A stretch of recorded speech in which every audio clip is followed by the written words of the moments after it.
অতএব সময় শেষ, কোন ঘরে যাতে কোনো দোতারা সেতারা তিন তারা না থাকে। আল্লাহ গানের দুশ্মন। ইন্নাল্লাহা হাররামা আলা উম্মতি আল খামরা ওয়াল মাইসির ওয়াল কুবাতা ওয়াল কিদরিন ওয়াল গুবায়রা ওয়া কুল্লু মুসকিরিন হারাম। আমার উম্মতের জন্য আল্লাহ তাআলা হারাম করে দিয়েছেন মদ, জুয়া, ঢোল তবলা, বাঁশি, মদ, মাদকতা সব হারাম করেছেন।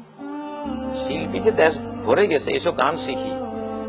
আল্লাহ নবী বলেছেন, মান জালাসা ইলা কাইনাতিন, কোন শিল্পীর কাছে যে বসবে, ফাসামে আমিনু, তার কোন গান শুনবে, তাদের কোন অনুষ্ঠানে বসবে, বা যে কোনো মিডিয়া যে কোনো ভাবে ওদের কোন গান শুনবে, সুব্বাফি উযুনাইহিল আনুকু ইয়াউমাল কিয়ামা, তার দুই কানে সীসাকে উত্তপ্ত করে জাহান্নামের আগুনে ওটাকে দুই কানে ঢালা হবে। শোন, তোর গান ভালো লাগছে না, সিরিয়ালের গান, তোর এখন গান শোনাবো, একেবারে সীসাকে জাহান্নামের আগুনে গরম করে দুই কানে ঢেলে দেওয়া হবে।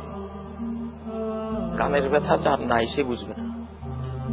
কানে একটু ব্যথা হলে যে কি পরিমাণ কষ্ট লাগে, কি ব্যথা লাগে। কানের ভিতরে কেউ একটা গুতা দিলে কিসের গান শুনবেন ভাই, আমাকে হাসপাতালে নিয়ে যা বলে, শিল্পীর গান চলছে ভাই তুই সবর করেন, তোর গান, মরে যাচ্ছি, তোর আবার গান। যখন ওই গরম সীসা কানে ঢালা হবে, বাবারে কোন শিল্পীর গান টানের কোন অস্তিত্বই তখন মনে থাকবে না। মনে আসবে, আরে কেন শুনলাম। আল্লাহ তাআলার কাছে আপনারা গান বাদ্য বাজা থেকে তওবা করুন। নবীজি বলেছেন, মান মাতা ওয়া ইনদাহু জারিয়াতুন মুগান্নিয়া ফালা তুসাল্লু আলাইহি, যে মরে গেল তার কাছে একটা গায়িকা আছে, শিল্পী আছে, যার গান শুনেছে, তার জানাজা পড়ো না তোমরা, তার কোনো জানাজা নাই।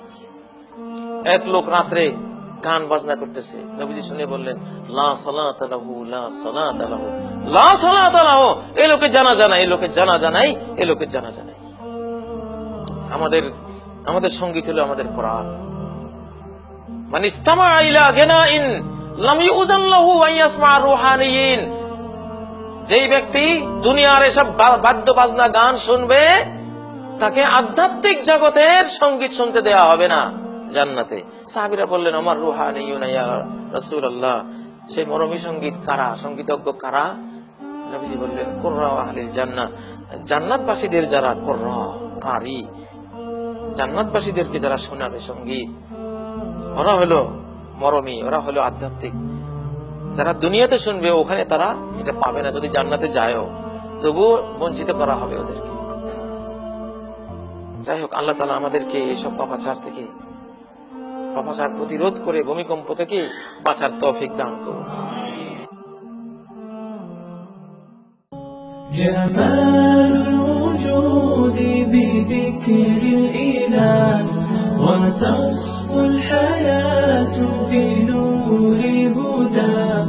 جمال الوجود بذكر الإله وتصفو الحياة بنور هدى وتطلبنا